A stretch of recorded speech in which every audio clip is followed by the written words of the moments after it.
Okay. Hello, everyone. Welcome, everybody. Welcome to the American Hotel. My name is Gavin Manu. I'm the publisher of the Express News Group. We, of course, publish the Sag Harbor Express, which you are all familiar with, as well as the Southampton Press, the East Hampton Press, and the website 27east.com.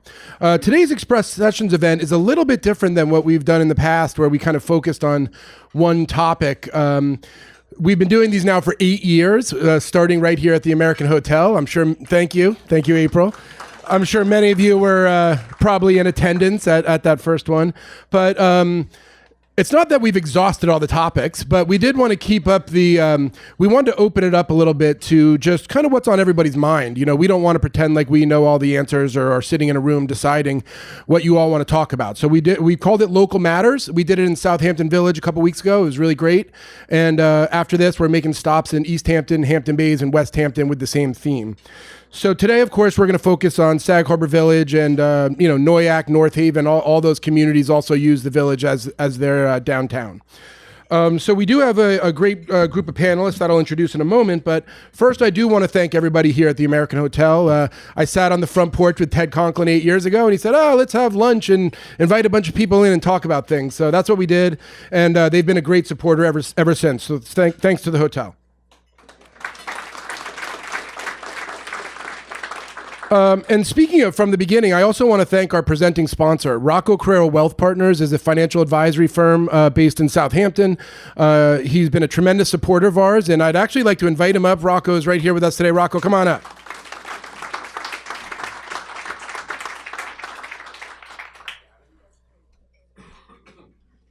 Thank you, Gavin. Thank you for having me. These are some really terrific events. I know how much everybody really enjoys coming to them. It's nice to see a lot of familiar faces who attend all the different events. So Gavin asked me just to kind of talk a little bit about what we're seeing out there economically. And what we're seeing out there economically is the economy is definitely slowing. And if you look at the 10-year, the bond market is really a terrific indicator as to what's really going on in the economy. And the 10-year is working its way below 4%, which is good for people that are looking for mortgages or refis, because mortgage rates are coming down as well. So for those of you that are in the real estate world, this is terrific news, because I have heard that the real estate market is a little bit soft. Some of the key indicators. So you say, well, what else? Why would you say that?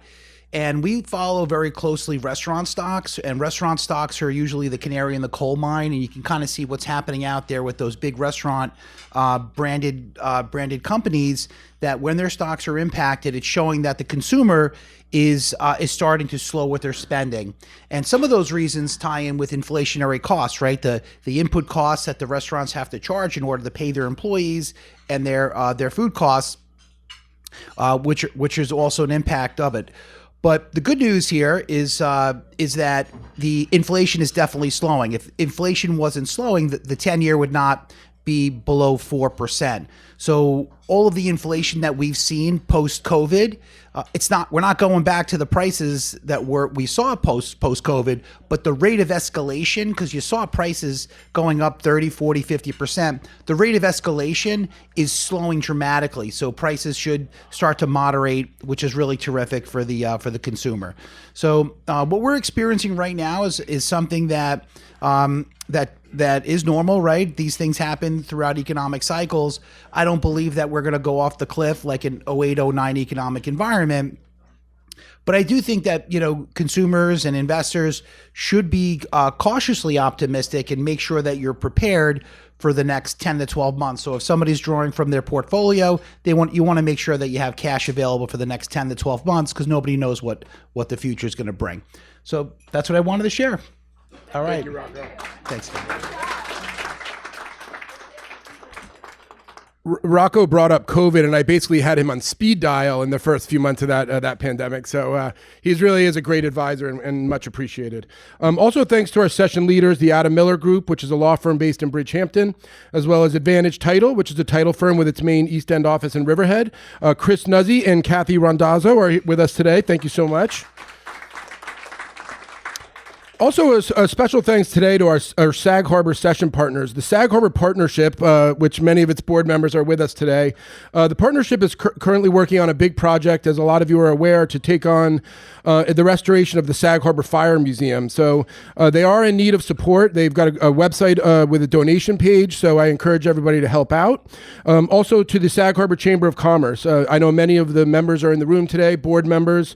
I think the topics we'll discuss today, the Chamber always has their sort of finger on the pulse of those issues. So thanks to the Sag Harbor Chamber of Commerce as well. And yep, that's fine. And then Dayton, Ritz, and Osborne Insurance, Sabre Capital. I believe Luke is with us today. Thank you, Luke. And the law firm of Toomey, Latham, Shea, Kelly, Dubin, and Corderaro. And I see Chris Kelly with us today. Thank you all for your support. And, of course, to Bree and Kyle over here and our partners on the media front at WLIW-FM. They are our media sponsors. They handle all our AV for us. And WLIW is an incredible organization, public radio based in Southampton Village. They are Long Island's only NPR station. And you can find them on the FM dial, 88.3, 88.7, or 96.9, depending on where you are on Long Island, and on online at wliw.org/radio. Thank you to the folks at the radio station. So as for today's discussion, as I said, we do want to keep it open. We do want to hear from all of you as we work our way through the conversation. But I'm going to start with our panel, who I'd like to introduce now. And joining us are Sag Harbor Village Trustee Ed Haye. Thank you, Ed. Sag Harbor Village Trustee Aidan Corish. Thank you, Aidan. Jesse Matsuoka, who is the owner of Sen and KPasa right here in Sag Harbor. Thank you, Jesse. Lisa Field, who is the owner of the Sag Harbor Variety Store. Thank you, Lisa. Tracy Mitchell, who is the executive director of Bay Street Theater. Thank you, Tracy. And April Gornik, who is the co-founder of The Church. Thank you, April. So as we go to the floor today, Ellen Diogardi, who the war-tested chamber president, will bring around the microphone. So please introduce yourself. Keep your comments brief so we can hear from as many of you as possible. And with that, I'm going to do the ceremonial lowering of the microphone for the moderator of today's event, Joe Shaw.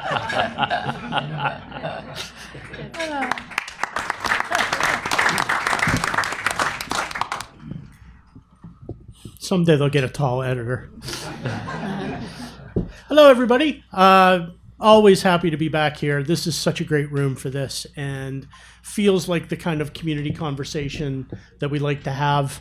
And every time we come to Sag Harbor, we never have any trouble with participation, which is great. This is a little different. As Gavin said, we've introduced this 5-part series we're calling Local Matters. And the idea here is it's kind of an Express Sessions event on steroids.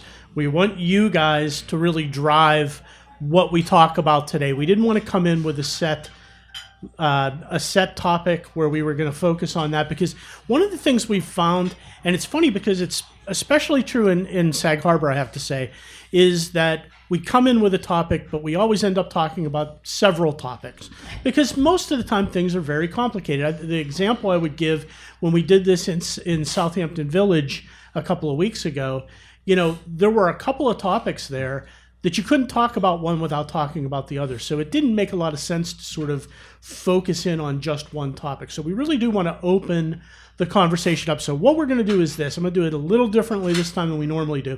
I'm going to go down the panel and ask each of the panelists to talk about something we should talk about today. Then we're going to go to the audience and ask you guys, after we have a little conversation about what they have to talk about, we'll see what you guys want to talk about, and we'll go there. So if you don't hear your topic initially, don't panic. We're going to try and cover a lot of ground today, and hopefully we can do a little bit of a dive into a couple of topics and have a good, useful conversation today. So, Ed, let's start with you. What do you think is a topic? And, there are so many topics that I think we can talk about in all 5 of the villages and hamlets that we're visiting for this series. They cut, traffic, affordable housing. These things are all regional problems, and maybe those are key here as well. But what do you think is a key topic that we should talk about today? I think it's worth noting what you've already said, that many of these topics are interrelated. And so what we're trying to do is put together information to help us make decisions about some of these interrelated topics. So parking and traffic are very interrelated. We're authorizing a number of studies. We're implementing a number of studies both this summer and this fall to address those issues. So we've already, authorized data collection for a traffic study. This fall, we'll be getting proposals on that study itself. Related to that is parking. We will be receiving proposals for parking studies as well, because they're so closely related. And with parking and traffic, we're both trying to understand how to improve those situations, but also to encourage, in this case of traffic, multimodal transportation, more bicycles, walking, things like that. And then the other thing that I've been focused on, we're focused on, is some of the infrastructure requirements that we need going forward, which many have to do with water quality. So it's sewer and stormwater. So we're doing some studies around that as well to improve the water quality. Aidan can talk to you for a long time about sewer. Related to that, though, and one of the big problems we have is stormwater. And so we've been collecting data. The village, through Dr. Gobler and other sources, have been collecting some data over the years, and we're ready to start implementing solutions for that as well. I think parking and traffic is definitely at the top of the list of things we should talk about today, no question. But there are sewers, Aidan. I don't know that that's where you're going, so let me You let you can take always it where you depend want. on me to head straight to the sewer. Straight to the sewer. But when we were interacting by email prior to this, and the idea was floated about, we should talk about what's important and what we need to discuss, and I sent back everything. Because it's true, everything's important. You can talk about traffic and parking, but if we lose the quality of our water here and we lose the sewage treatment plant, then the parking issue will resolve itself because nobody will want to come here. So when you start to look at this infrastructure in the village, which is really aging, and that's one of the things that Ed and I have been working on, developing a long-term strategic financial plan for the sewage treatment plant. It's 50 years old. It was built in the 70s. And it's aging out. And we need to look at what's the next 50 years of that going to be like? How do we hand this off? This team here is not going to be around forever. We need to create some sort of transition and some sort of plan. So when the next generation step up, we leave it a little better than we found it. So it's important. I'm looking at sewer, surface water, and aging infrastructure. And I think all of those things come together and everything is connected. The big thing about all this is that years ago, I learned to fly, and the first question in ground school was, what makes airplanes fly? And the answer was money. And so that applies equally here. Is like, how do we fix these things? We can't fix anything without money. You can't plan anything without having a financial plan in place first, so you know what you need to do in an orderly fashion. And so we're working on that together right now, specifically related to water quality issues, but there's no reason why we can't take that model and expand it over lots of other issues in the village when it comes to, basic infrastructure like sidewalks, roads, street lights, street furniture, and all that. That's roughly equivalent to Joe Shaw's second rule of journalism, which is the answer to every question is money. Why does something happen? First rule of journalism, by the way, is someone who threatens to sue you is never going to sue you. Right. If they're going to sue you, they're just going to sue you. They don't threaten to sue you. So, Jesse, what do you think is a key topic for today? Okay. What's on your mind? And did Rocco's comment about the restaurant stocks particularly affect you there? Well, there's another study actually that I think is interesting for everyone to hear, which is the decline of people consuming alcohol that has really hit our industry, right? So, our restaurant sales were off over 10% just in the beverage area the start of the year. Even though in the summertime, everyone was drinking. But people extended the dry January into dry February and March and so on. But that is definitely something that has adjusted our industry. Do you know why that is? Why are people not drinking as much? There's a lot of things. There is utilizing different products to go out, right? There's the cannabis. There's Ozempic, which is definitely an issue that a lot of people have become allergic to alcohol from utilizing this diet drug, right? So there's a combination of multiple things. People just switching over to different products. The younger generation that's actually just not drinking. And some drugs out there that like Ozempic that have just totally, put people off on consuming alcohol. But in terms of, I think the sewage, not to throw it back to you, but the sewer plant, I think is a really important topic that we don't talk enough about, and because people kind of flush it and forget it, right? And it is something that will and is affecting all of us and needs to be discussed so that we can raise the funds properly to ensure the longevity of our village. So I think that's an important one. It does underpin the prosperity of the village, without a doubt. The commercial aspect of the village. Yes. No question. Yeah. Lisa, what do you think? What's a key topic? Well, I think a lot of things, but I guess I figured I was here to speak about business and Main Street. So that's just like where I'll start. What Ed said was very interesting, that if business fails, I'm not I forget what you said, but whatever you said about if it was good, that the parking issue will solve itself if people stop coming to Main Street. I said that. You said that? Okay. If the water fails. Okay, well, Yeah. but if businesses fail, then the parking and traffic issue is going to solve itself too. And I think it's really important to keep in mind that the businesses on and off Main Street throughout this village are what keep people coming. They come to shop, they come to dine, they come to go to the theater, they come for the arts. And it's very important that the businesses continue to thrive. And there's lots of challenges facing the businesses in all different areas. I'll just talk about what's facing us. Like, we own our building. My family purchased the building 55 years ago. So many people say, oh, you're so lucky you own the building. Okay, but do you realize that before the door opens on January 1st, $30,000 has to go to taxes. $30,000 has to go to business owners' insurance. Divide that out. That's $5,000 a month. So and that's before we've even opened the door, turned on the lights.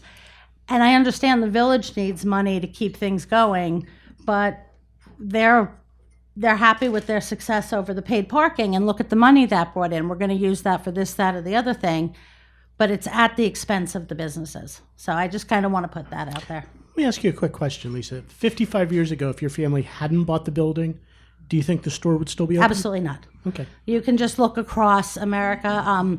For whatever reason, my family's done something right in keeping the business going, and I think there's been a lot of changes. When my parents bought it, there were a ton of people in the village every single day. There was a factory at noon when the bull of a whistle blew. People from the factory came into town and did all their shopping and left. And then when Bulova closed, it had to kind of reinvent ourselves through the 80s. Tourism took off. And there's been ups and downs. So the blessing that my parents had the foresight to purchase the building, but it wasn't easy then either. Mm-hmm. Fair enough. Lisa, Tracy, what is the view from Bay Street? What do you think is important? I do think that everything that was mentioned here is very important.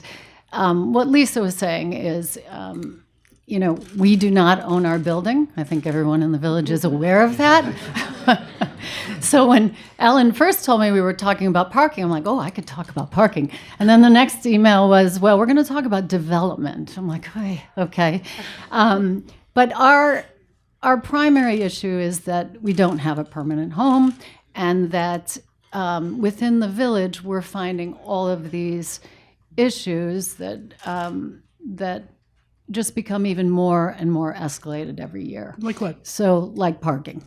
And it doesn't even mean that necessarily that the paid parking was as big an issue for us, but the method of that paid parking is not working on the wharf.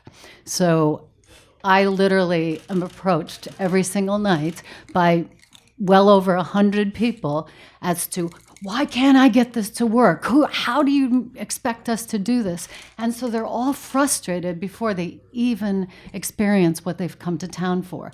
Or they're screaming at me because they want to go to dinner and see a 3-hour show. I don't understand why I can't do this. So it's really problematic. And this year, it really, really affected our business. And I was told by everybody that we contacted, who have been patrons for years, that they're not going to do it. So it's been really tough on us. So another big vote for parking being an issue we need to discuss today. Yes. Okay, fair enough. April? Well, I oftentimes bring this up, but I think that it is central. And speaking of the kind of ecological connection of from one issue to another that affects this village, the fact that we are, I personally, from my front door, am watching the pond in front of our house. It's a ways away, but I watch it get higher and higher every year.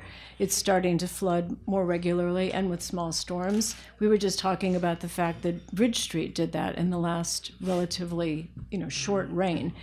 So the idea that, I do think that the idea that wanting the village to stay healthy has to do with recognizing its character, recognizing its place in history, and recognizing the importance of the local community, because we want people to be able to stay here. I think that when you pull into the back of Schiavone's and you are supposed to pay for parking or go get a damn sticker for $15, I don't care how much it costs. It's just kind of a general lack of recognition of what this place has been. I know it's no longer the Unhampton. If I hear that one more time, I'll scream.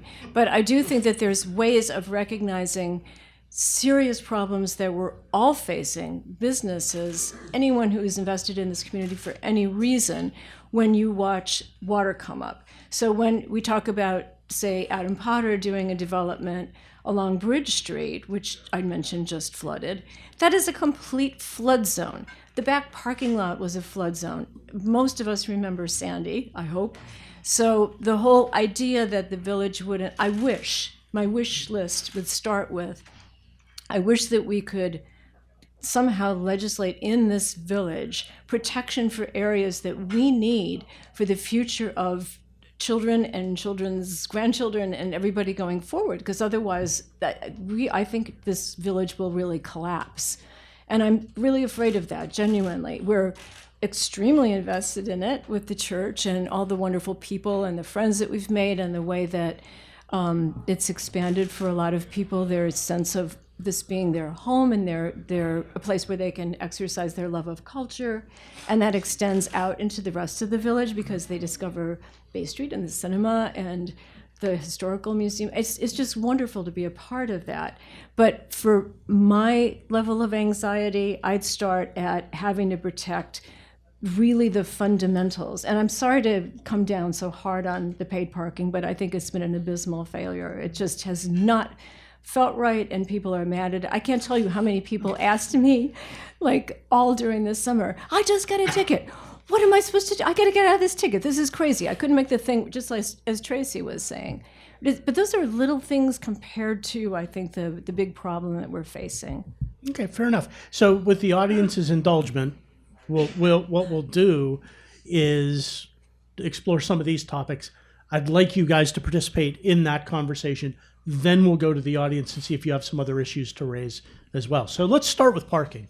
I think that's probably a good place to start, Aidan. And when people talk about parking, probably my face comes up, and I'm the target.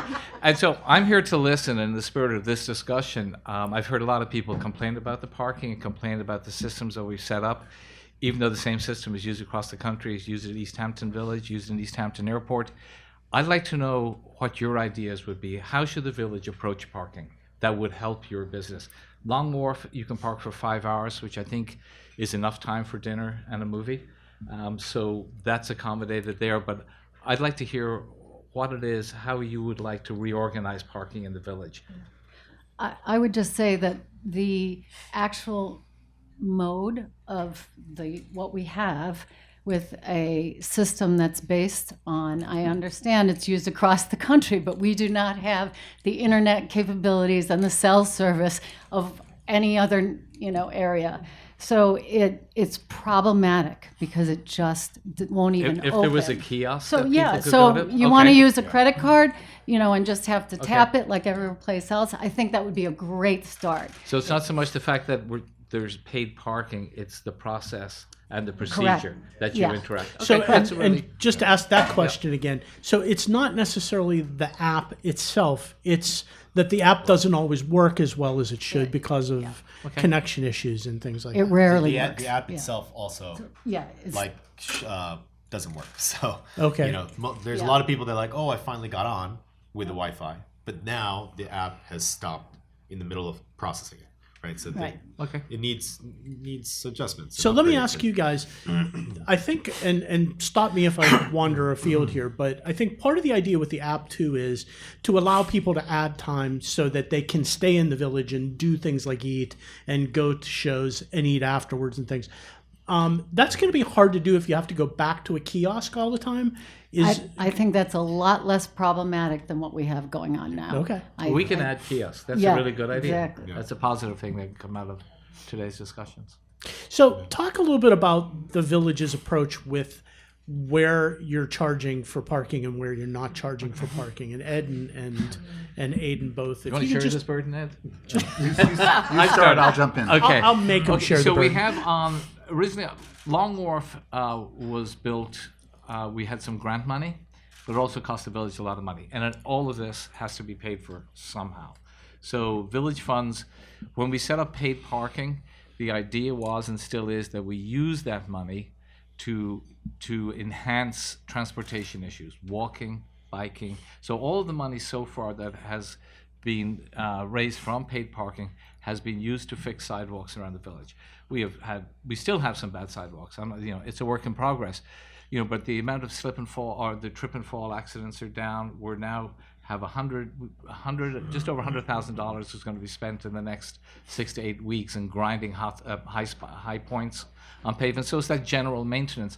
Our budget allows for $30,000 a year is allocated for parking. There are other funds available like CHIPS funds, but that was to help offset the cost of Long Wharf. Then we have the Gasball lot and we have Meadow Street. Gasball lot is not owned by the village. We have a 3-year lease. This summer of the season for 2027 will be, or 2026, should I say, will be the last year on that lease. And that roughly costs the village about $70,000 a year to pay for the rent and insurance and everything else. And that can either go out of the general fund or out of general village taxes, or we can try and offset it. Seeing as a lot of people who park there don't live in the village, don't pay village taxes, whose burden is it? Is this a burden share between the people who live and pay taxes in the village and the people who come and use the village? We did some calculations and figured that $15 for anybody as a resident outside the village but within the school or fire district, that they could get a sticker and park there. Anecdotally, all summer long in August, I drove in there and was able to park in the Gasball lot. There was always a space available. Parking needs to be shared. There's never going to be enough parking for everybody at the same time. And charging a little bit for parking helps people to think about it as something they're consuming and that maybe they have consumed enough for this time. So the idea is to try and share a finite resource to raise funds for infrastructure in the village, and that maybe the residents of this village who live, sometimes work, but live in this village, pay taxes, can see some infrastructural enhancements at the end of a very busy summer where they share their village with hundreds of thousands of people. Ed, are there any plans to change the village parking further? Yes, and we need some data. We're hiring a traffic consultant to help us analyze our current parking situation, which is really very complex. We have so many different time periods of parking throughout the village, especially in the business district, that are complicated. I can't keep track of them all.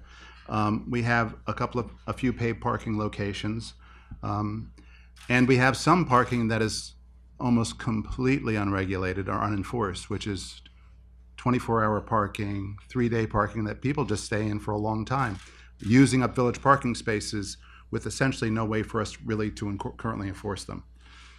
So we need to assess all of our parking and figure out, we want a certain amount of turnover within the Village Business District. We don't want people staying there forever. We also want to accommodate residents of the Village Business District who need long-term parking for the residents. And we also want to accommodate the employees of the village who are using up everything from street parking on Main Street to the lots to, what I've heard recently too is that they'll even use the post office parking lot, which is unacceptable. And the post office can't enforce their own parking. And so you've got, people who need that to turn over, especially people who are using that facility. And so we have to figure out ways to accommodate a variety of different groups to keep the turnover in areas we want it to turn over, like on Main Street, and to accommodate some longer term residents as well as employees for parking. So all of those things are complex. There isn't a simple answer, but right now what we have is way too complex. There's no doubt about it. So we need to get the data, and we will not fix this by next season, but we can start the process of building a more coherent kind of rational system going forward for parking throughout the Village Business District. I want to invite the audience, if anybody has a question or a comment about parking, now is your chance. Jesse, while we're doing that, how are you approaching parking for staff and for customers, for that matter, as a business owner on Main Street? An initiative we started this past season was to work with the village and create workforce parking passes that could be used at the high school. There's 2 lots at the high school, and then the village also allowed for those passes to be utilized at the gravel lot, which again, I felt that there was great utilization of those parking permits, and the gravel lot never got to the point where it was full and the village wasn't losing out on any possible revenue source or anything And like the that. school parking lots were not really used at all. They weren't, yeah. And I think that's really a little outside of what people were considering to park Yeah. and to walk in, which we need to layer in now a transportation method to pick people up and bring So them there into was no town. shuttle involved in doing that at this point? Not at this point. We had a lot of conversations. Unfortunately, we even had earmarked funds from the state, but the budget for it came back as almost 100% over what we were originally informed of, went from $50,000 to $100,000, and that was insurance costs that ultimately put that to bed. Is a shuttle dead, or is that something you still want to look at for? It's still being looked at. Yeah.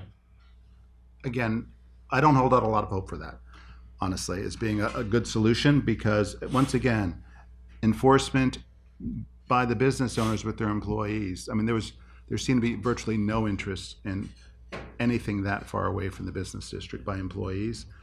My preference would be to use the gas ball lot, and the placards, by the way, you mentioned them. Sorry, I'm going to keep talking a little bit. Is unenforceable, not good. And we've heard that from the police chief and the courts, that the employees just started passing them around whenever they got a ticket. That's not good either. Yeah, it was a test, yeah, and I think we have some great ideas going into next season that it actually should be paid. It Like, should, I think it should be paid, and it should be a businesses sticker, could no pay. placard, but just like residents do, register your car and vehicle with the village. exactly. And another category potentially would be for employees to use the gas bowl lot. But I'm speculating. I'm hoping we'll get a little bit more guidance and focus from the experts that we bring in this fall and winter. To Jesse, help us do you guide. think if there was a shuttle, it would make a difference for your employees? Yes, and I think the shuttle. I mean, I have a wish that if we could utilize it not just for workforce but also residents and tourism to be able to bring people to and from locations, that might relieve even more congestion and parking issues. So if you were to be picked up at Matsuoka Park and then go to the village, go to the beach. If you could pick me up at my house, I would use it. Yes, no, I think that was one of the Yeah. ideas, is to pick up at certain community areas, right? Not actually go right through it, but go on the Okay, edge of party at certain my areas. house, get picked up. That's great. Right. But I think realistically, to get people to, park someplace, listen, ultimately it might work, but I think that the solution has to be, at least in the short term, more Are people convenient than that. going to wait 10, 15, 20 minutes for a shuttle to come pick them up And from- potentially be late for work. and be late for work? This is the issue. It's not going to happen. People are not going to do it. Lisa, Tracy, April, what do you guys think of shuttles and parking? And give me some thoughts on this. I've never heard anybody sound enthusiastic about the shuttle idea. I don't know why. Me, I'm always walking, so I don't really relate to the idea of. I mean, if you go down, say Madison Street for the church, say you want to park at the church, you can't find space. You can drive down Madison Street. You can drive onto many of these little side streets and just park there for the event that you are attending and the dinner afterwards, and it's no big deal.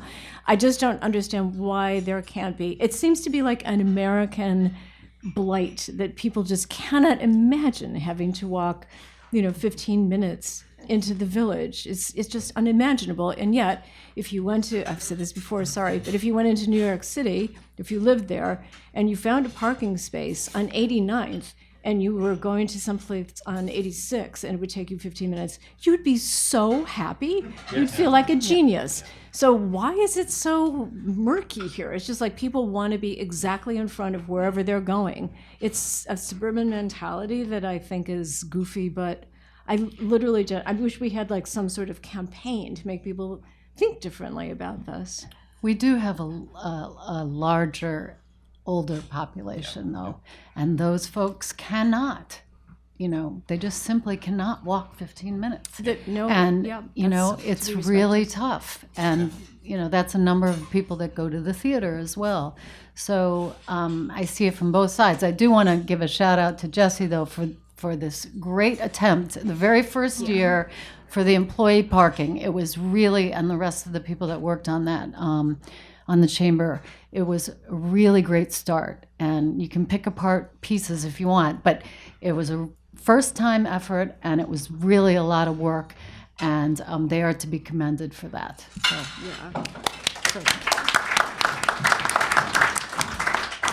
So, I just want to say, while I appreciate the work you put into finding employee parking, but I think all the exceptions that were given, all the parking passes that were given, well, we won't do it if you're this, and we won't charge you if you're that, and we want to make sure that this one can park for free, made it really, really clear who we're targeting, and we're targeting our customers. And, they're figuring that out too. Like, oh, okay, so I want to go into Sag Harbor. I'm a visitor. I don't live in Sag Harbor, so I know I have to pay. Or I could just go to Riverhead where parking's free. Like, that's one of my objections to it, is that so much focus was put on not who we did not want to charge, that we lost sight of that we're charging our bread and butter. And if they just decide not to come, again, parking won't be a problem because the businesses won't be here. Great observation. Somebody from the audience? And when you speak, please introduce yourself and keep your comments and questions brief. I'm going to grab a second as president of the chamber and just say one of the biggest problems is we did not get the information out. People did not know you could park at the school. There's nobody who knew you could park at the school except for a small group of people who are in the insiders. So the information needed to get out. The chamber tried to help, didn't do a good enough job. The village didn't do a good enough job. The information didn't get out about where you could park, how much it was, what you had to do. We did not get the information out. Thank you, Alan. I'm Maureen McMahon. I'm just a resident of the Fire and School District, not the village itself. I was delighted to have my $15 pass, but I got 4 tickets over the summer and had to fight them, and the traffic court doesn't meet very often. And it was so many people were either ticketed with a permit or complaining about the apps not working. During this very belabored session a couple weeks ago at the municipal building. So I would just like to say, if we do proceed with paid parking and resident stickers, please put it on the outside of the window. It's just not visible. I even highlighted mine in like white tape and I still got ticketed. So just a different approach logistically. How closely is the village looking at alternatives to the way you're doing We're going to re-examine everything from this summer. We just got paid parking in, I think, the 10th of October. So we're going to look at all the data. We're going to look at I've reached out to the courts to find out how many people got tickets. I want to look at how many tickets were issued compared to how many transactions were made. We want to look at the language and all the signs, and we've spoken to the court as to what was the constant complaint about whether it's signage or information, so that we can pull all this together and have a more holistic view next year. I'd like to be able to connect the Gasball lot with the Meadow Street lot, so you can drive through both of them, that you can't go around. And then to get a feel. But when I look around the room here, there seems to be a feeling that, do people feel like charging for parking is a legitimate thing for the village to do, or should parking just be free to everybody? Can we have a What vote sort of on that? restrictions do you feel? Because this is what I'm trying to find out Go ahead. today. Go ahead, April. Could we have a hand raised about like who's happy with the way things are, or who wants? I mean, how would you like it phrased, Aidan? Well, I would like to, first of all, do people feel that charging for parking is a legitimate thing for the village to do, or should people just be able to use that property for free? So let's do round of applause. Do you think paid parking is a reasonable choice for the village to make? Round of applause if you think free parking is a better strategy for the village. 60-40, I'd say. It was pretty close, but There's no such thing as a free go ahead, lunch. Jesse. Sorry. Is there any public forum that is going to be utilized to get the public to be able to comment for this study?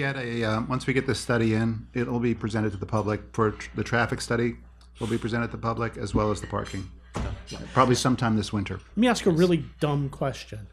Why is Sag Harbor struggling so much with this compared to other villages? East Hampton obviously is struggling to some degree too, but We're busier and we're smaller. and that's it. We're- It really is just that, we're right? dense. We're 2,000 people live on 2 square miles. We have about 1,000 or thereabouts parking spaces that are lined out, which wouldn't. That's before you go onto side streets, where people can park. I live on Howard Street. People park on Howard Street only at the Ragamuffin Parade and fireworks. Apparently, then it's okay to walk. For any other activity throughout the entire year, It's a younger crowd. nobody wants to walk, which is fine. Everybody can make their own choices, but I think that's the reason. We're super dense. We have a number of main county, state roads converge here. People are using this village. We were looking as part of this study. I emailed Google and said, do you send people? I'm sure Waze do the same. They will send people through the village. If the traffic is backed up on 114 or it's backed up on 27, they'll send people through here. And the only thing that they will pay attention to is a restricted access sign. Like the village doesn't exist as a community from their perspective. It's just a method for getting from A to B. So they won't play ball. Yeah, as and so far a as lot of our traffic could be driven by algorithms. GPS. Yeah. Yep, sending people through here blindly. Yeah. Hi, my name's Ellie Corish, and I am just a resident in the village. And I think we need to do a much better job at supporting people on bicycles. I live like 9/10 of a mile out of the village. And many times in the summer, I don't come into the village because traffic is so horrific. So I started riding my bike in, and I can't tell you how hard it was to find a bike rack. I mean, ridiculous. Like, how much does a bike rack cost? I'll buy a couple for the village.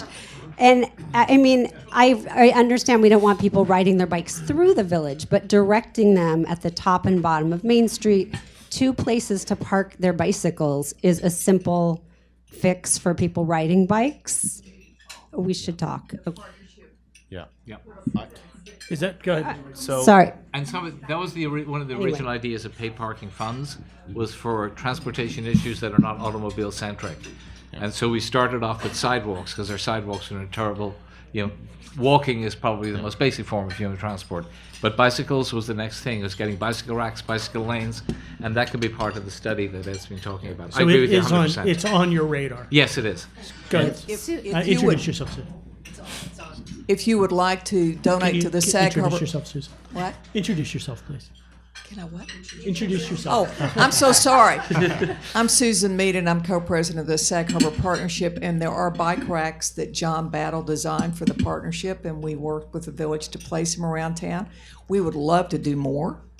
So go on our website, sagharborpartnership.org, or send us a check and restrict the money, and we'll put it toward another bike rack or two. They're on Main Street. They're on but- Main but Street. Nobody can ride their bicycle on Main Yeah, Street. exactly. It's a little ironic. because we thought we'd start We there. would be- It used to be that I would ride my bike in and I'd walk it and then I'd stick it in one of the bike racks. But now it's like it's so dangerous to ride a bike into and around Main Street. Who wants to do that? So bicyclists avoid it, but that's where the bike racks are. We At would the love moment, to put them they're in other lovely. places. Go ahead, Jesse. I want to second how dangerous it is because I mean, as a father, I do not want my kids bicycling into town for the sole reason that they're going to get hit. Yep. Right? I mean, on a daily basis, I see people blowing the stop signs every day, all day.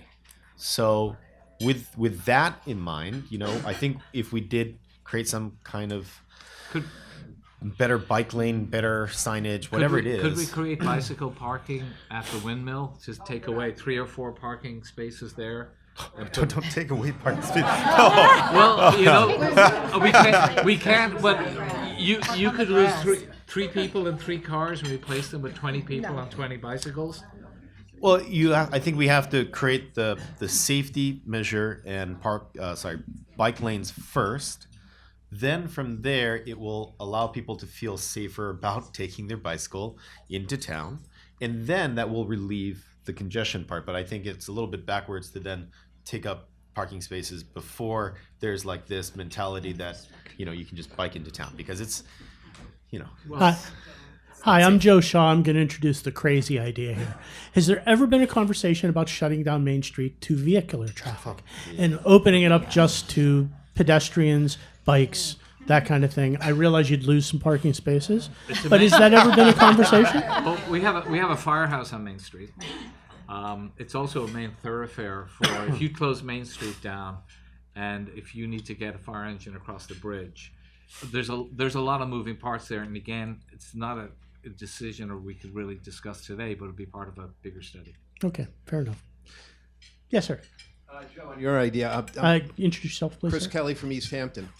So several years ago, I proposed that the village of East Hampton close down Newtown Lane, just like you said, make it not available for traffic, and utilize a system.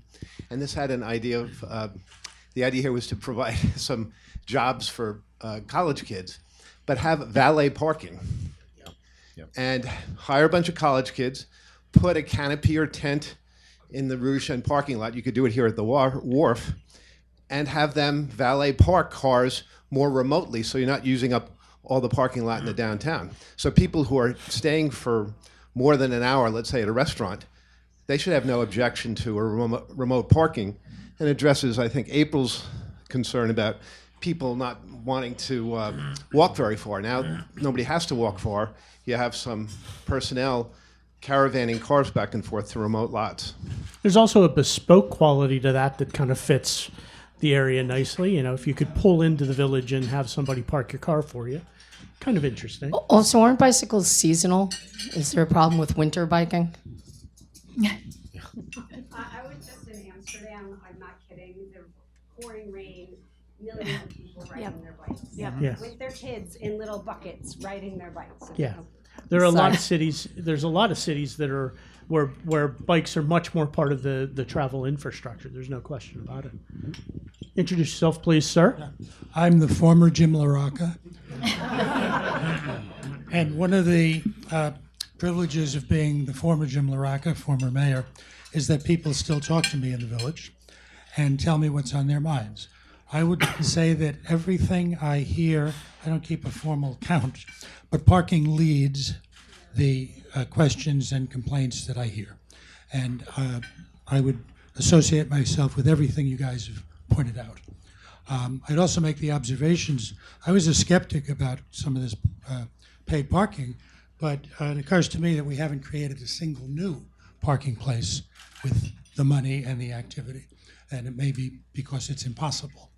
I also observe that in our regulatory functions in the village, we continue to authorize expansions that further burden the parking.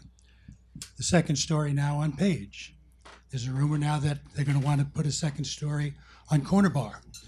But we've gotten this far in this conversation without any mention of a project that is currently under consideration in the village that is the most consequential development project for the village in over 25 years. And that is the two buildings, the 7-Eleven building and KPasa. They will overburden the traffic you've talked about. They will overburden the sewage system, the parking system. They will complicate every single element that is on your minds. Now, what is happening there is, in my view, very dangerous to the way we protect ourselves. And that is that our boards, which are regulatory boards with oversight by the village board, are engaged in a process with the developers, which Joe and I have talked about this, was described by the Express in a leading article last winter, village partnering with the developer. Upon examination, what we learned was that that is not actually an application yet, it is a discussion item. And in that discussion, the environmental consultants, the other consultants to the boards, are in a full exchange with the developers, helping them perfect their application. Basically gave them a hit list of how to make it more passable. I think that is a very dangerous process. It contradicts the regulatory function. But worse, if that process goes to the completion that I see coming, when they take the application and make it formal, and the boards will not be able to say no because they will have been participants. And if I'm wrong, I'm absolutely certain that these developers, who are very well resourced, will take us right down a riverhead to the court, and Article 78 will prevail, which is it would be arbitrary and capricious to refuse them after they worked for a year and a half and were told by the village agents and the village board members what to do to make it acceptable. So I think allowing something of this dimension with no public discussion yet about it is very, very dangerous. Okay. I believe there's been no visuals on it, and I managed to have, I have the visuals, which I'm going to bet almost no one in this room has seen. Two buildings, big square blocky buildings, very cleverly visualized, where there's no utilities on the roof, and there's one car in the parking lot, and so forth. So I brought enough of them to pass them around. If anybody is interested, just grab one. This is, in my judgment, something that will reach an inflection point in the regulatory process before the year is over, or if not, in the early part of the year. And we may be taking actions now that make it impossible to say no. Thank you, Jim. So I'm not sure you guys can comment about some of that stuff, but it's a fair point that none of this is happening in a vacuum. There are new proposals coming forward. That's a big one. How does that fit into trying to find solutions here? Well, that's a completely different issue that we've been talking about. But that is pending.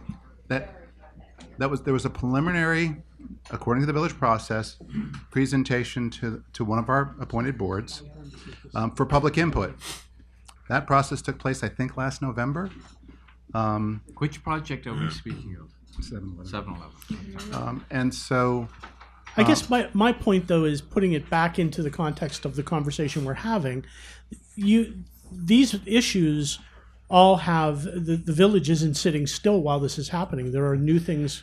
Yeah. The village is constantly evolving. There's always new things coming up. There are always new proposals for development throughout the village. And these things are assessed with the overall, I mean, most of these things have to go through SECRA.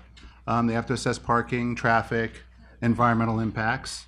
And our boards have been very diligently working through them at the appropriate time, in the appropriate place, in the appropriate way. Okay. Hi, can I just say also? Can you introduce yourself, please? Hillary Loomis. I'm on partnership board and save board and. Microphone. Sorry, the ARB has seen these plans, Jim. They've seen them and they had problems with them. So it's not being done in private. They've seen the Morton plans for that development. Just in case you didn't know. Sorry. Okay. Go ahead, Lisa. Well, I just want to say, I understand what Jim's saying, and I can agree with it in theory, but I also support, as a property owner, I think it makes sense to find out what you're legally allowed to do before you then go into the next phase. I think as, the developer, whether it's, a local person that owns the real estate or some big bad developer, I disagree with you, Jim, in that I think it's a good idea to go to the board.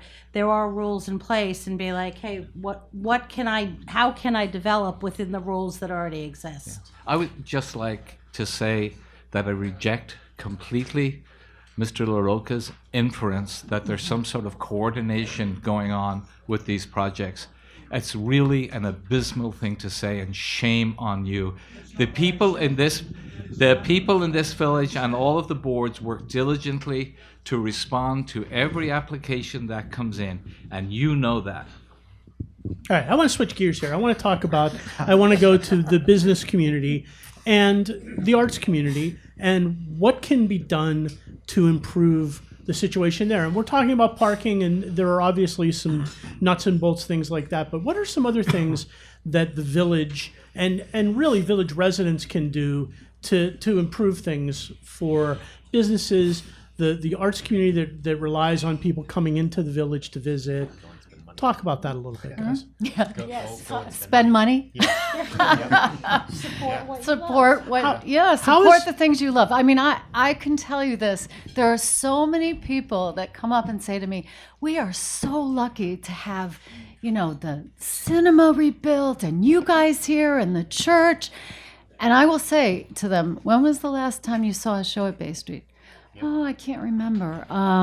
So again, I think everyone puts it on their neighbor or on somebody else. It really is, as Aidan says, we're a small community.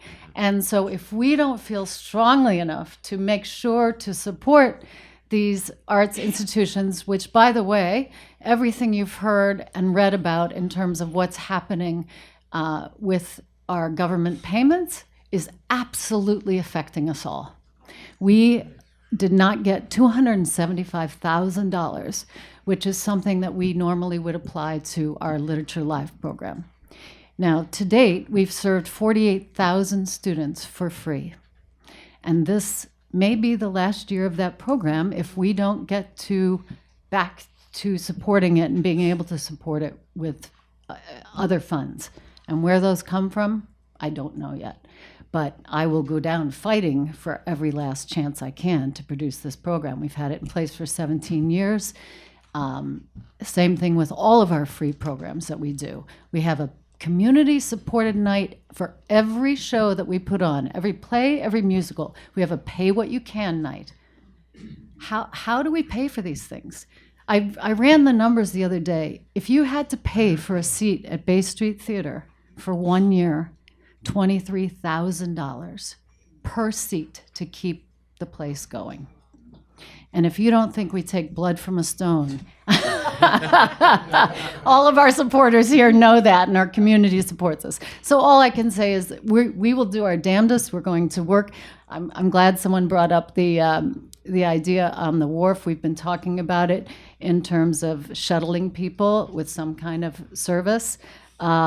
That we would have our patrons pay for and perhaps share those funds with the village so the village isn't losing out on parking money, but our patrons aren't as frustrated.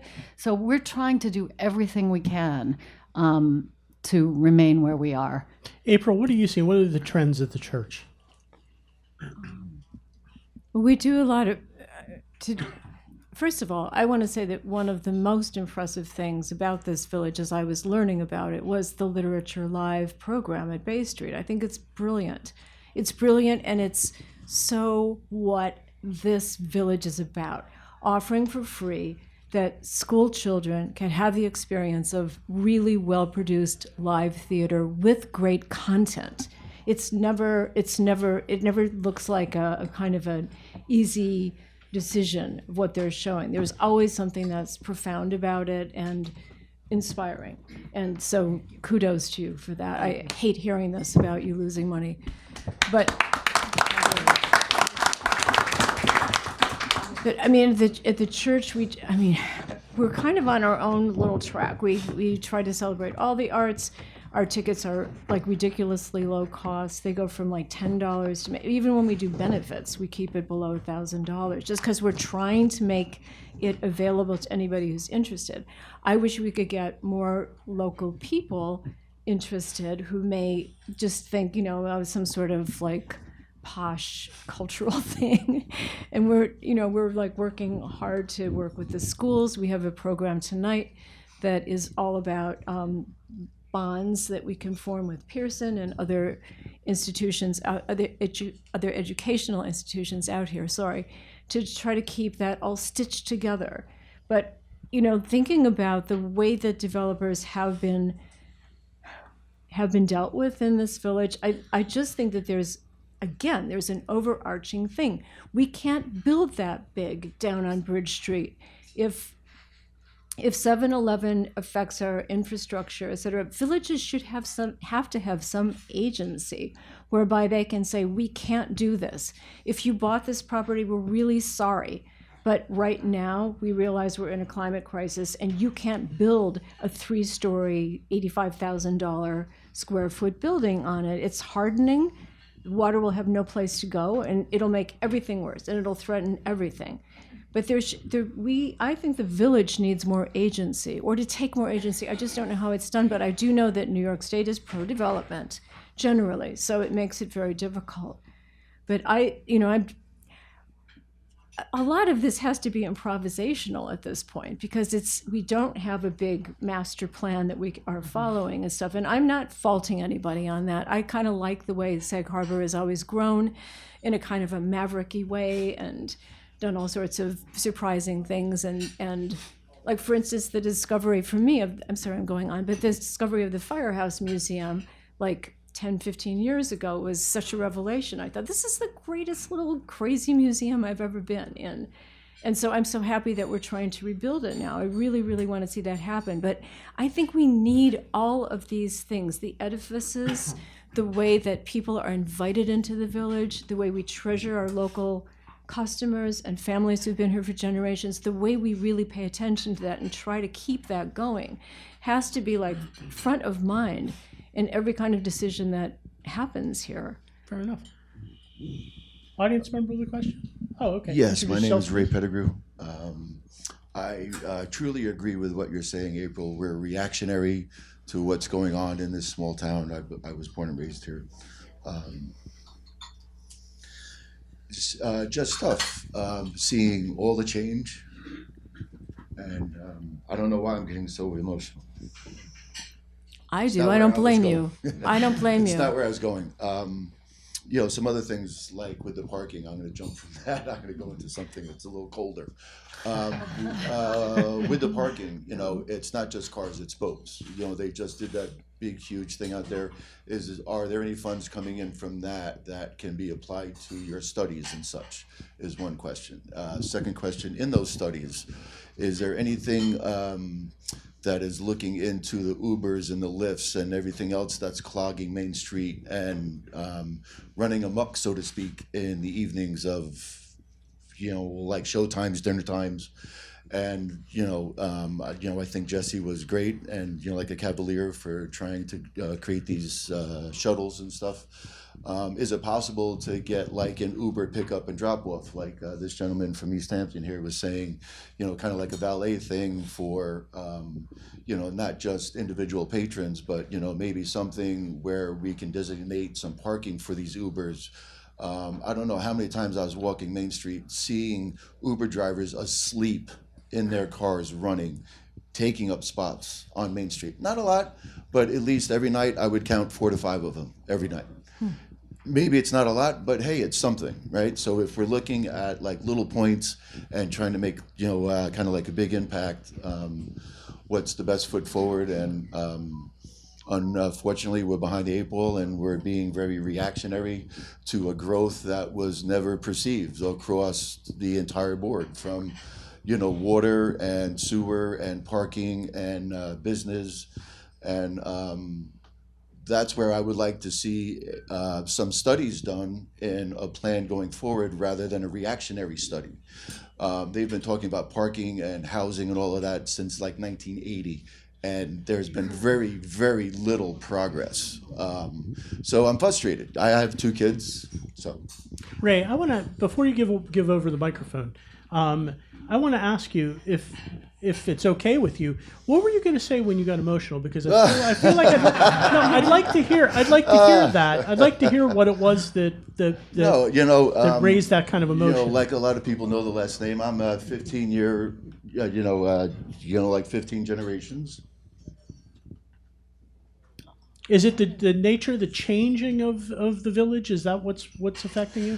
It kind of looks the same, but it's a different vibe. And, with change comes extreme discomfort. And, I think, there's great opinions on both sides of the fence here. And I agree with a lot of them, and some maybe not. But, in order to effective change, I feel you have to sit with that discomfort. And kind of let it play out. When they first started with like this paid parking, I was up in arms. I was freaking, what are you freaking kidding me? I've lived here all my life. Now you're taking more money from me. But now that I've sat with it, and I have fought through the freaking app down there on Long Wharf, along with everybody else, and I'm not that, tech savvy. I'm ready to throw the phone into the freaking water. I'm freaking out. So I just lost my train of thought. I appreciate that, though. I think that's the point. I think I'm glad we went there. We just got to sit with the change, and it's not going to be comfortable. Sure. Not everybody's going to get what they want. There's great ideas to fix a few things, but obviously not everybody's going to be happy, and I think everybody in the room is, but I'm just asking, just sit with that discomfort. I don't mind, kind of now paying for parking. So I went from one side completely over to the other. Hey, if I can get a spot and it's only going to cost me, like a couple bucks for a couple hours, screw it, I'm in. You know what I mean? Thank you for indulging me, Ray. I appreciate that. Can I just respond to that? Yeah, absolutely. Ed. So we're looking, as part of the parking study, we're looking at things like designated loading zones, because it's, with some of the parking going, we've got trucks double parking on streets, creating less safe conditions on 114 Main Street and other Bay Street. So that is one part. We'll also ask them to look at some designated waiting zones. I think for Uber, honestly, if you've got people drinking on Main Street, they're not going to want to walk to an Uber taxi stand. But if they can have a separate waiting area, right, the Ubers could wait somewhere else. Yeah, and then come in here. We can look at designating a spot for that as part of the study as well. That makes perfect sense. Yeah. Can I open up a whole other can of worms just for 1 second? We're here for the can of worms. There are so many. We're here for the can of worms. Go for it. I keep hearing, and I don't know who is who in these schemes that are happening, but I keep hearing that a lot of the large houses in Sag Harbor that can go as rentals are being bought up by LLCs. Is there any way that we can stop this from happening? The LLCs are buying properties and converting them into investment properties for short-term rentals, and I think that's been an issue that Kate Rogers is looking at really closely in East Hampton Town. You seeing it here? Yeah, BlackRock has bought up a lot during COVID. And I think one of the things we did recently was, put in some rental regulation to help reduce the amount of short-term rentals and the Airbnbs. But the enforcement requires two things. One is that the owners who are renting, have to sign affidavits, do safety inspections. The places have to be safe for rentals. But two, if to the extent it's being abused and they're being short-term rentals, then it's up to the local residents in the neighborhood to inform the village and to actually tell us. And you can do it anonymously so we can inspect. But the code only allows you, the current code allows you two-week rentals. You're not allowed to rent in this village for less than 2 weeks, and you can only do that twice a year. Otherwise, it's a 30-day rental.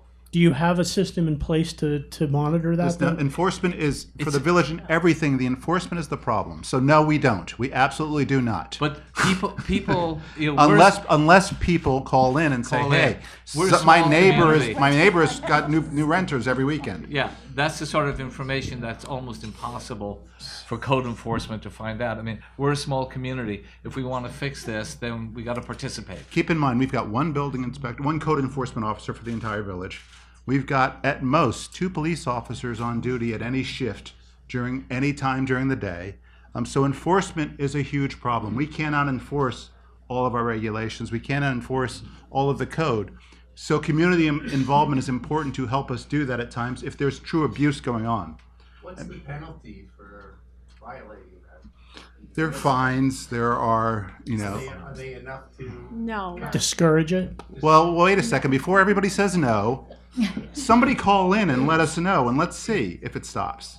Let's see if that's enough to stop it. Can I gently suggest the village may have to revisit whether it has enough staff to under those circumstances, if that becomes a rising new problem that you Comes didn't back have to my before. earlier point of money. Yeah. Right? Yeah, absolutely. So could the village have staff? Yeah, the village could really use a highly paid, highly educated, highly experienced manager.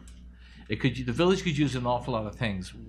As we say, we're 2,000 people in 2 square miles trying to do the very best we can as a community. Mhm. Every one of our board members that were mentioned earlier, they're all volunteers. Mhm. Nobody, we get a little stipend of like $900 a month to cover expenses as a trustee.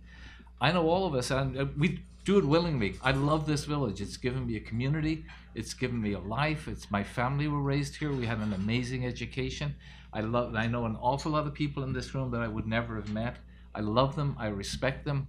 We do our best for our community, but we are a community. We can't do everything. We just can't, could we have 20, 30, 40 cops? Yeah, and you see your taxes triple, quadruple.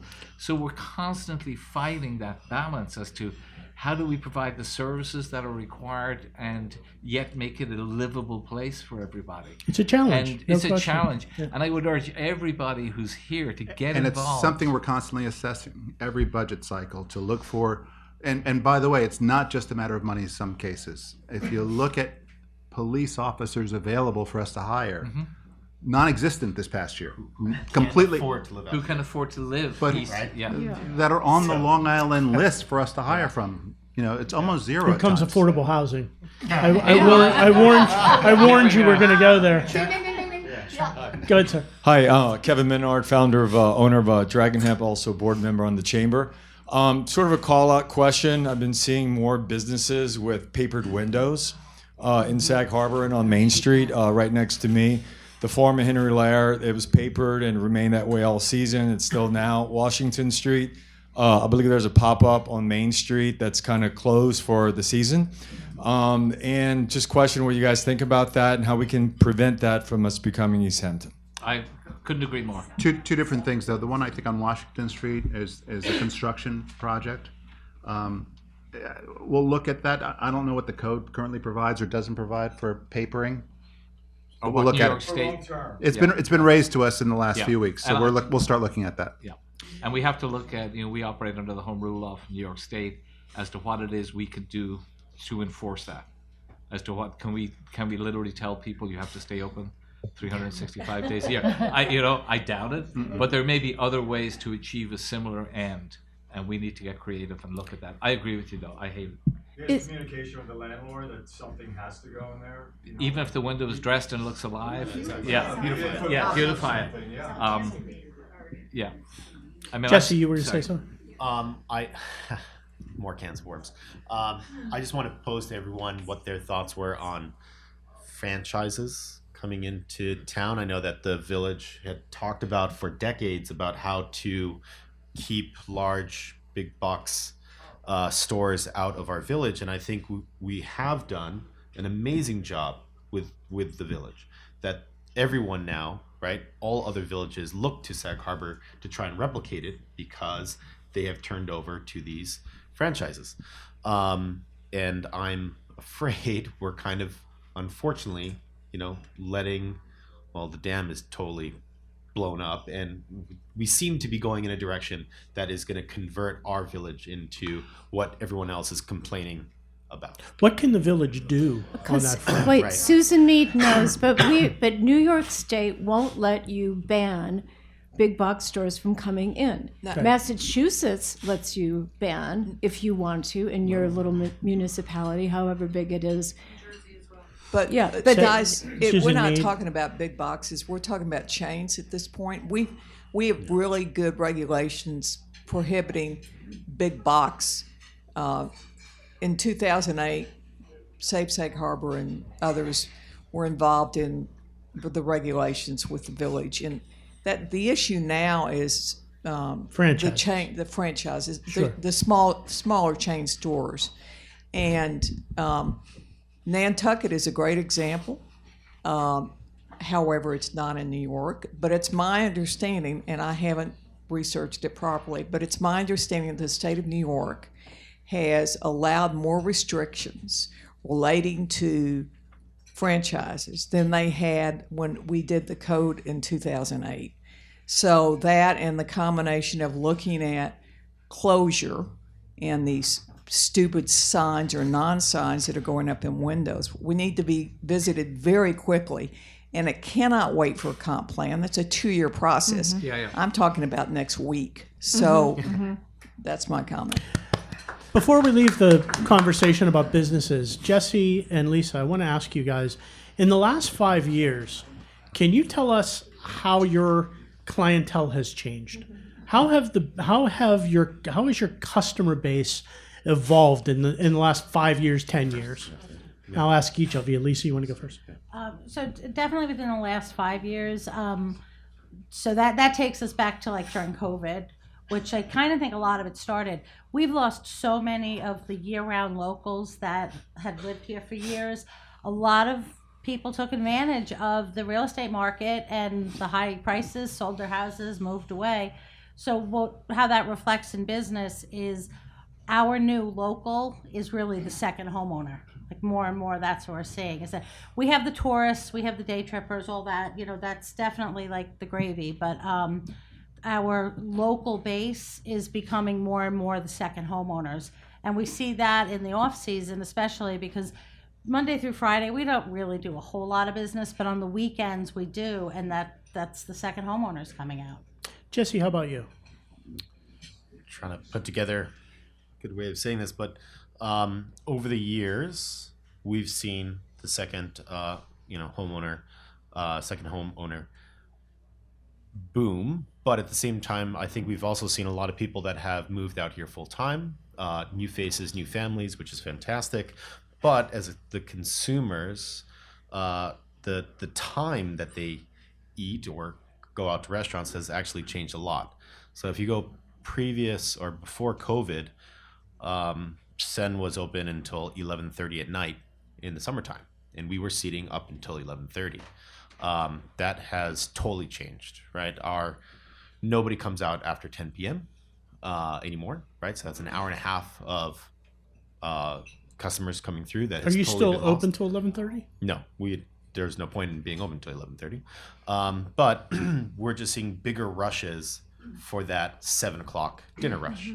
And in order for us to keep up with our sales, we necessitate to be able to seat that rush, and then that's it, right? So we're very thankful that we're working with the village to work out our outdoor seating, but people had said, well, you don't need that. Well, I'm like, well, actually, our business does need that. In order to take what we used to do over 8 hours, we have to now do over 4 hours. That's our rush. So it's just cramming that in. Yes, it's a cram in the village as well, but then, and that affects parking and everything else because everybody's coming out at the same time. And right. But you're saying that kind of expansion physically is necessary for you to make your bottom line. Yes. Yeah. Now again, bottom line, we actually lose money from November through April, right? So I could close, October 15th, and I would be actually, I would have a new car, right? And I would be very happy. But I wouldn't be happy because I would lose all of my staff, right? And I would have to rehire, retrain, and rebuild every single year, as many businesses do. But I'm open to ensure that our workforce has a paycheck every single week. And that's out of what we have to do in the summertime. We have to make that money in the summertime because that is literally handed back to the community over those other 6 months. So in the traditional off-season, shop locally, eat locally is not just about helping businesses. It's about keeping them alive, basically. Absolutely. Fair enough? Okay. Yeah. Fair enough. Okay, before I want to open it up, before we go wild card here with the audience, I do want to talk briefly about infrastructure. And April raised the issue of rising waters surrounding Sag Harbor. So let's talk about that. What is on the village's agenda? When we talk infrastructure, we are talking about the sewer plant. The village obviously was ahead of the game by getting the sewer plant in place. You are considered, the smart village to have done that when you did it. It really aided in a lot of ways. What are some of the other infrastructure areas that you're looking at as a village that need to be addressed in the next decade? Ed? It's what we've already talked about. It's traffic, it's parking, it's stormwater, which is probably now the single biggest polluter to the surface waters in the village. When you say that again, what kind of water? Stormwater. Stormwater. Runoff. So we have a lot of unfiltered stormwater being pumped directly into the bays. Not pumped, just flowing directly into the bays during rain events. And that's actually the highest source of contamination to the bays. But it's so, and to remedy that, it's stormwater infrastructure that has to be implemented and upgraded significantly. It's continuing the sewer process that's going on for a centralized sewer plant. Understanding though that we don't intend to sewer the entire village. It makes sense to sewer the business district, the downtown, and let IAs cover the rest of the village. That's the most cost effective. Or sewer the waterfront properties, especially in the village area. They're too small for IA systems, and the water table is too high for an IA system. Literally on the west side of Main Street, the historic district and the village business district is probably the focal point. And there's a capacity at the plant that we're going to reach. And as far as, I'm sorry, go ahead. Innovative, they're modern sewer systems or on site. Yeah, what is IA? It's innovative and alternative. Alternative, yes. And the county has on site, and there's money available for that, just like there's been money available for the centralized sewer system. Yeah, but your point is a lot of properties in the water table or near the water table, it might not be the best solution. They're not, Correct. it's not the viable solution. So that's the focal point for the extension. And what about rising waters? Is the village dealing with that in any way? Is there a long-term plan? No, there's no long-term plan. It is something that will be addressed. We have received funds from the state of New York to do a master plan for the village, and that's something that will be addressed through that process. So we hope to have that kicked off maybe early new year. There's a lot of toing and froing with New York State before everything, all the I's are dotted and the T's are crossed. But we're putting together a group of residents who will help us work on that, and there'll be more about that, and that's where we will deal with that. Again, we look at our village. Is it coastal hardening, or how do you stop the? Literally, how do you stop the water coming up? We have good maps and plans of the village. We have, since Sandy, we know where all the flood zones are, and it's worth looking at. They're almost everywhere. Like in the next inundation, which is inevitable, we're going to get flooded. The park may actually be a good resource as far as that goes, right? You can maybe utilize the park a little bit for which resident, the waterfront park, the Steinbeck Park. I mean, that provides some opportunities maybe for mitigation of storms. Yeah, some of the stormwater will require some, things like hydrodynamic separators, plus, some bioswales and things like that to help filter the water. Those are the best methods. Yeah. So yes, there might be an opportunity there. Exactly. Yep. But if there were also better education for residents here, and I've mentioned this a bunch too, sorry for repeating. Better educational materials for people who live here, because I think a lot of people who are proud of their lawns, for instance, think proudly, I've made a beautiful green lawn. I have succeeded. I have achieved. And in fact, what people who have lawns as monocultures in front of their properties are doing is loading up on nitrogen and pesticides and all the things that people spray on them. And it's not just the stormwater, it's what's coming with the stormwater, because it's all of those chemicals that wash down to the water, to Havens Beach, for instance, and literally kill everything. There's no surprise that we are losing our shellfish populations around here. And adding more oysters and saying, please, like, soak up the pollution. It's asking a lot of them because we just keep dumping the fertilizer back on them, and that overload of nitrogen is ridiculous. Plus, it's, believe me, if you don't know this, it's totally a ruse to get you to spend your money on something you don't need to spend your money on. It's, you know, if you just let your lawn go, you mow it and leave it really long, and you just water it sparingly, and it does its own thing, and the bees come back and the birds come back. It is not rocket science, but people think that they have to get these products and Roundup and fertilizers and to kill the crabgrass. It's like absolutely nuts and unnecessary. As far as education goes too, IA systems and our lack of knowledge about that and the funding that's available is a real problem. That should be something we all are aware of at this point. The county is trying very hard to give money away to install more of those systems, and the towns are also doing that. So I think there needs to be more information There's about also that a as well. problem of getting the applications for IAs passed. Yeah. Takes a year and a half It's at a least, or complicated- 2 years. And it they've took a made while. it very, very and, complicated. And they also penalized people for a while with taxes, but I think that's been resolved. Is there any talk, or is it feasible to move the sewer plant? Sure. I'm just saying for a very, very long, for long-term situation. A long-term vision of sewering out here. If we were to start over, the idea that our community runs its own sewage treatment plant is crazy. It's great that we do it, but it is kind of crazy. We would be better off with a regional solution where you could create sort of the Pocomic Sewer District that would have from Montauk, Sag Harbor, East Hampton Village, Southampton Village, and all of the denser communities. It gets enormously expensive to sewer big properties that are, 500 feet apart. It works in our village because every 50 feet you can pick up 4 homes.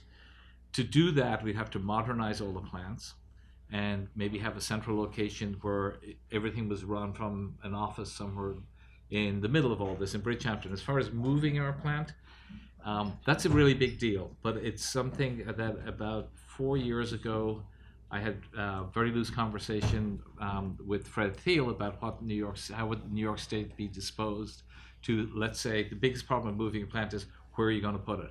So I'm sure you can answer that question. Actually, that's not the biggest problem. The biggest problem is we've got a mostly gravity-fed system, yeah. which is the most cost-effective way to run a sewage system, and to pump it anywhere outside of the village, inland, would be an enormous operational expense, not to mention a tens and tens, maybe hundreds of millions of dollar project that would not be funded by the state, the county. Can you put a plant on pontoons and float it?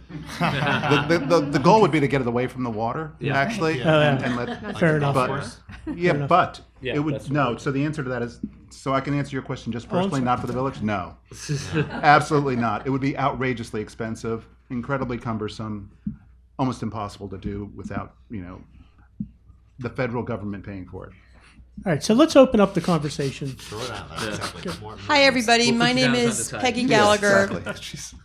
I'm the president of the Noyac Civic Council. I'm going to do a 180-degree shift here, and I'd like to talk about traffic, and in particular, traffic on Noyac Road. As you all well know, you're all very familiar with the area. Noyac Road and Montauk Highway are our 2 main, I'll be positive and call them gateways, to our wonderful area. And the traffic has just absolutely exploded on Noyac Road, as any of you who traverse it regularly know, along with the accompanying explosion in housing and all the other issues we've talked about.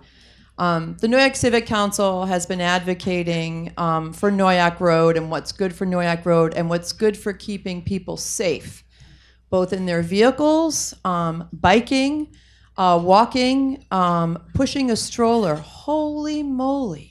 Who would have the audacity to push a stroller on Noyac Road? And yet they do. And I feel like pulling my car over and saying, "What are you, crazy?" Which is sick, right? In particular, the most dangerous part of Noyac Road is, and this is no surprise, the intersection of Long Beach Road and Noyac Road. Long Beach Road is owned by the county. Noyac Road is obviously owned by Southampton Town. The Noyac Civic Council, at the top of our advocacy agenda, is advocating for a true traffic circle there. Hallelujah. Thank you. So please keep your eyes and ears open. Please support us. Charlie McCardle, the Southampton Town Highway Superintendent, is in support of it. He's on the record for that. Maria Moore, our town supervisor, is in support of it. Rick Martell, Michael Iacilli are in support of it. I haven't had a chance to talk to Bill Pell yet. Peggy, who's opposed? Nobody. Why are you? Nobody. Why is that And having such trouble getting? I'm not traction? having trouble. It's, no. Why it's is fu- it having trouble getting traction? I don't know. Can you keep it in this room? I think because it wasn't their idea. I don't know.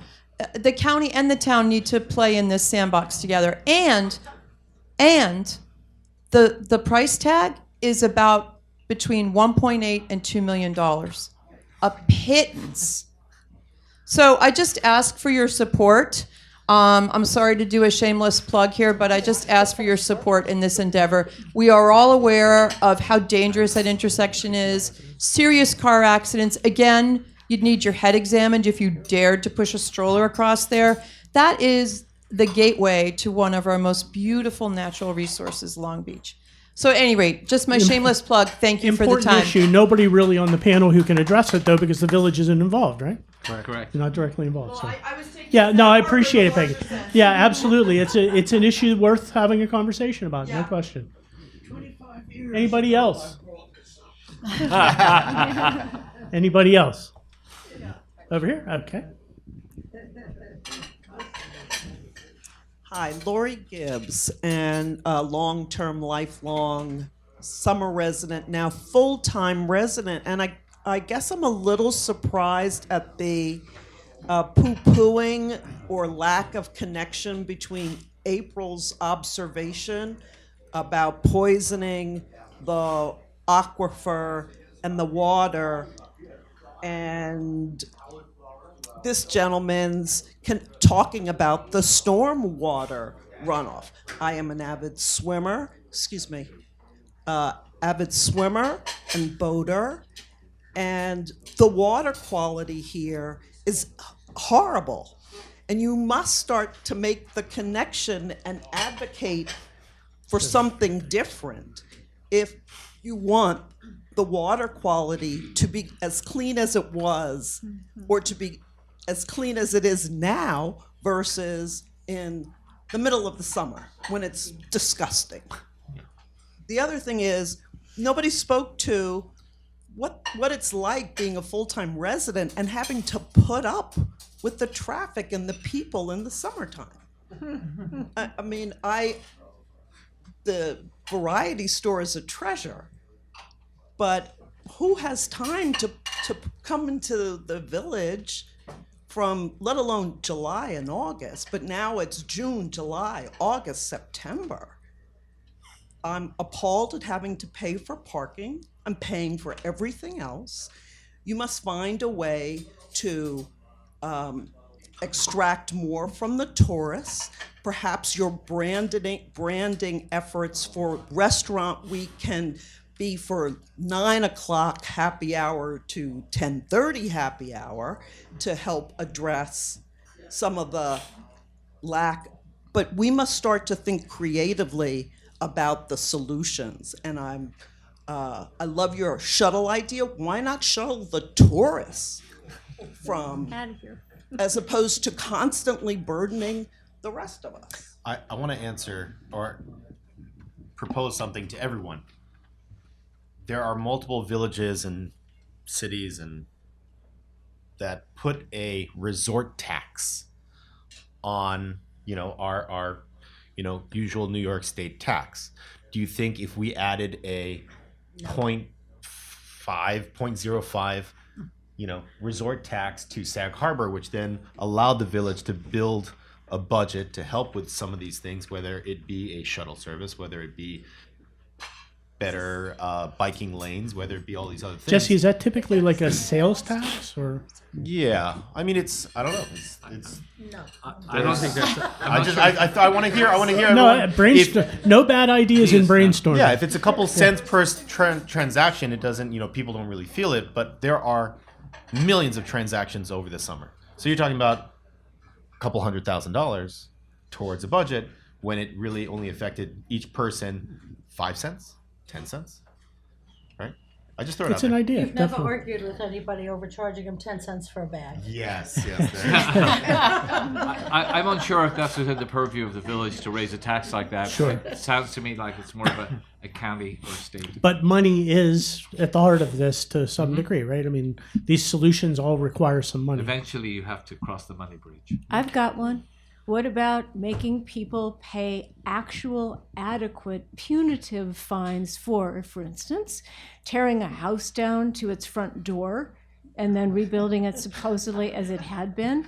Or, for instance, cutting down a 200-year-old oak tree that's on village property and then saying they have to pay $1,000 whole for it. And then them asking if they could plant a bunch of crepe myrtles. I don't go into it, sorry. I will restrain myself. But I mean, I just don't think that our fines are adequate for what's going on in this village. And I brought this up 9 million times, and everybody seems reluctant to raise them. I honestly don't understand why. These people know that they're doing it, and they just fit it into their budget when they behave like that. And why aren't they sufficiently punished? There was a story in England about a pub, the Stone Pub, in the middle of the country, not in a major urban area. And developers came and they bought it and then they tore it down till it was a pile of rubble. And what they're doing over there is making them rebuild it stone by stone. In the same crooked fashion that in the same crooked fashion, attractively crooked fashion. Yeah. And finding them and making them have a work delay until they do it properly. Our fines, are a big joke, and why aren't we making money from people who violate them and punish them for it? I hate that. Let me end with a very tough question for each of you. I'm going to go left to right. What I want to do is on a scale of 1 to 10, with 1 being an absolute disaster and 10 being everything is perfect, where is Sag Harbor right now in its history as far as all of the challenges it faces, but all of the positives that it delivers as well? What's the quality of life right now in Sag Harbor and the view of the future, Ed, on a scale of 1 to 10? I think from June through September, it's about a 3, and it's probably a 7 or an 8 or a 9 in the rest of the year. Fair enough. Aidan? We're at 9. I've traveled extensively around the world, around Asia, the subcontinent, and 99.99% of the people on this planet would only wish they had our problems. Okay. And so I think we need to take a step back and appreciate what we have and protect it. Okay. Jesse? That was very nice. I agree. I think we have an amazing village. And I think it's things like this that allow our village to actually be heard and listened and bring it to the people that actually can make a difference. So I applaud, give me a the number. Express. You're not getting out of this, Jesse. Give me a number. I think we're at an 8+ right now. There are times when I think tomorrow might be a 2, which is very scary. But we need to work towards, and we have to communicate to ensure that we keep this up. It's constant. Constant. Lisa? I like an 8. An 8 sounds like a good number. And it's funny because on the way over here, I was thinking because everyone, when people get together, they say, oh, things aren't the way they used to be. Things are different, things are changing. And I was just even trying to think through my lifetime. Okay, were things really great here in the 70s? Were they great here in the 80s? When was it really, when was Sag? It's not perfect now, and it wasn't perfect at all those moments. But I think things are good. Yeah, like you said, we've got problems. But compared to, the rest of the world, I think people would kill for our problems. Mm-hmm. Fair enough. Tracy? I would agree with all that everyone said. I can remember just being single in my 80s and coming out, and it wasn't even a discussion that you would go to Sag Harbor as a single woman. You were either going east or west on 27, and it's just true. This was, and so if you look at it with that history, I think it's very true from a world perspective. We have a 10 place to live, and I don't think anyone could deny that. Yes, we have our problems, and I think that, to Jesse's point, I think there's some really, really troubling ones, from the high water to the sewer you start with those things, and if tomorrow that rainstorm that hit even last week was, Bridge Street was flooded, and as a resident in this village, that to me just seems unacceptable. It's been getting worse every time, and we're trying to deal with it. I know that, but I know that the one thing that's being done is someone goes out during the night and puts the orange barrel out there. That's what we see. So I'm hoping it's going to get a little bit better than that, but I know people are trying. So I would say the 10, and then, but can all we, if we're looking at the really tough problems, 3. I would say a 10, and I think our problems are around like 7 or an 8 or something. We have big problems that we need to deal with that we're not, but we're a 10 because look at this community. Look at where we are. Look at the discussion we're having in this building with the leadership that we have, and thank you for all you've done, even though I've been whining and complaining the whole time. And because it's hard to run a village, and you are underpaid, but and for the news, and for the freedom of the news that we have, and also for what I see in this village is like the incredible, extraordinary, compassionate, and tolerant way that this village runs itself. People do listen to each other, and we're not all divided into, sharp shards of anger. Thank God for that. So super lucky about that. Good. I'm just going to comment. It's nice to be able to respectfully disagree. Yes. I agree with that. Yeah. That is the most important thing. I know we can. Sag Harbor is terrific at that too, I have to say. Yes. Join me, please, in thanking all of our panelists for being here today. Thank you to the American Hotel, to all of our sponsors, to WLIW. Our next session is in East Hampton in 2 weeks, right? Hampton Bays in a month. Okay, so we'll see you there. Thank you very much for coming out today. Appreciate it.